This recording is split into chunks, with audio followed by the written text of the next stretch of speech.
Shalom mwana wa Mungu, na kusalimu katika jina la Yesu Kristo mwana wa Mungu aliye hai. Naomba nikwambie kitu kimoja katika maisha tunayoishi chini ya jua.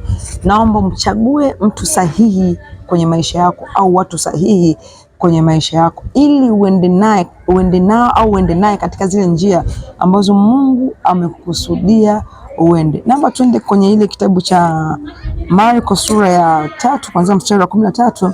Biblia inasema, akapanda mlimani akawaita aliyowataka mwenyewe wakamwendea. Huyu ni Yesu. Akapanda mlimani akawaita aliyowataka mwenyewe wakamwendea. Akawaweka watu 12, akaweka watu 12 wapate kuwa pamoja naye, na kwamba awatume kuhubiri.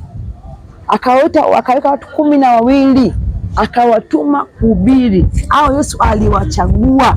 Kama Yesu alithubutu kuchagua watu wa kuambatana naye katika huduma, katika utumishi, wewe ni nani usichague mtu wa kuambatana naye? Sio kila mtu anakufaa kwenye maisha yako, wengine ni maadui. Naomba nikwambie mwana wa Mungu, chagua watu sahihi, na mwambie Roho Mtakatifu akusaidie kuwachagua watu sahihi katika maisha yako, na maisha yako yatakuwa salama sana. Mungu akubariki.